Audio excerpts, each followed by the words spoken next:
Hello developers, welcome back to OctaCoder.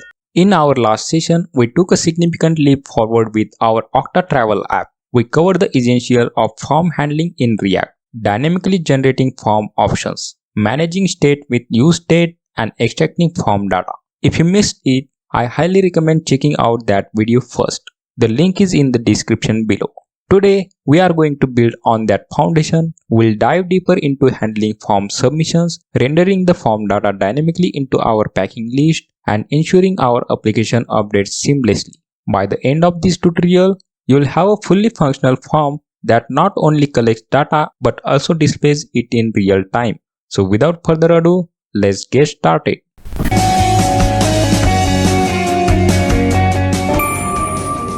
Alright. In the previous session, we crafted the Octa Travel app and managed to log the form data to the console. For example, let's select 3 shirt and click add button. And as you see in the console, we got an object with a description, the quantity, and the pack status set to false by default and a random ID. Okay. But however, right now we are only logging this piece of information to the console. But what we want to do, store this information here in the UI, in the packing list component, right? So let's do that right now. So back in here in our code, first let's create a new state variable called items. Then as always, we have our setter function called setItems. And so then use state. And now what do you think the default value for this state variable should be? Well, remember that these items here are basically the packing items that are displayed here in the UI. And so this is an array. Therefore, our initial state for items is just an empty array. When we open up this app for the first time, of course, we don't want to have any item. So that's why we start with an empty array here. Okay. So next, let's create a handle add item function, and this function will receive a new item object which it will then add to the items array. So let's immediately will call this function here. We call handle add items with the new items we just created. This in the console.log. Okay. So now let's use setItems to update our items array. Will basically be the current items array plus the new item added to the end. And so what this means, the new state depends on the current state, and therefore here we need to pass in a callback function. So let's call the current state here in this callback items. Okay. So remember that in React we are not allowed to mutate state. React is all about immutability. So here let's return a new array and then simply spread the current item, and then we add another item which is simply called item. So that we are receiving here. So give it a save. And now let's test it out. Let's say 5 shirt, click add. And so we are still logging them to the console. But now in the dev tools and here in the form component that we are working now. And so here we already have our state, which already has this new item that we just created. Perfect. So let's do another one. Let's say 2 suits and click add. And you see that immediately it got to our items array. So our updating logic here is working just fine. But of course, this state is not being displayed in the UI yet, right?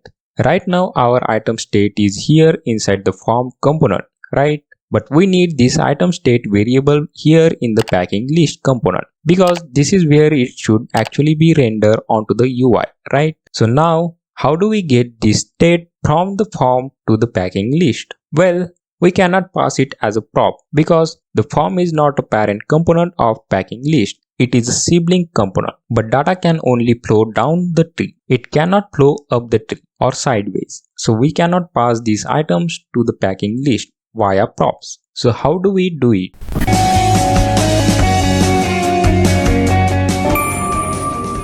So now we need to use a technique which is called lifting up state. What we are going to do now is to take this state here, so this line of code, and we will move it to the closest common parent component. So which one is that? Well, it's simply the app component, right? So app component is both a parent of the form and the packing list, which are the two components that need this state. So let's grab this code and move to our app right here. So then pass the item state here into packing list. So we define a new prop called items, into which we pass the item array. Okay, then let's come to the packing list and accept that prop here. We can immediately destructure the props object here, and then instead of initial items, we will now finally render the actual items. And now let's take care of this handle add item function. So let's grab this entire function and move it here.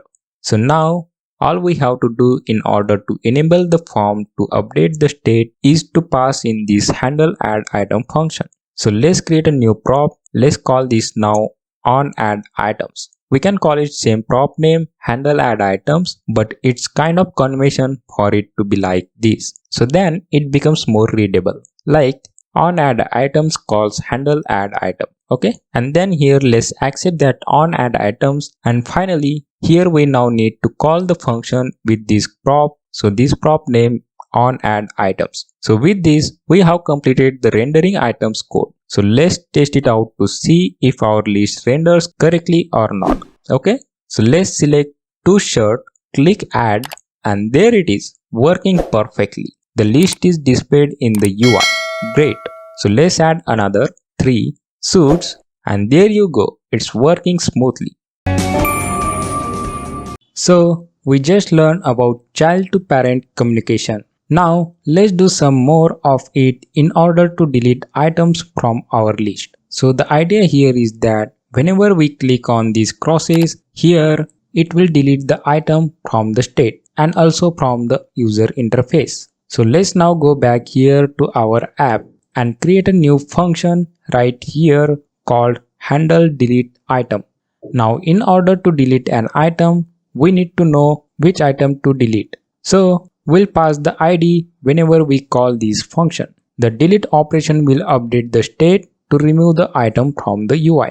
So we call set items, and now here in set items we need the new array. After the item has been deleted, now once again this new items array will be based on the current one, and so we need a callback function which receives the current item as its input. And so now let's say items.filter, which will loop over the array, and each iteration it will get access to the items object. So basically all we want to do is to filter out the item that has the ID that we got here, right? So item.id is different from the ID. So whenever this condition here is true, the item will end up in the new array. So the array of the items that have not been deleted. But when this is false, so when item.id is equal the ID, then the element will no longer be part of the final array. So that's how we delete elements from arrays. And now, so let's receive this prop here inside the packing list. So we already have item. So let's add this one here to the list on delete item. And so this is helpful because now we know immediately what props the packing list will receive. And then the click actually happens here on this button. So inside the item component here, we'll need access to this prop. So we need to pass it in along the item right here. So on delete item, on delete item. Okay. And now here we use the on click prop, and then we need to create a new function here on delete item and pass in the current ID. So item.id, and that's it. I hope this worked. So let's test it out, and let's delete this one, and beautiful. So that's gone. Let's delete this one, and yeah, we clean everything perfect. So today you learned how to render an item list and delete items from the list. Great job. So that's it for today's session. Make sure to review the code and understand each step. If you found this tutorial helpful, please give it a like, share it, and subscribe to the channel. Happy coding!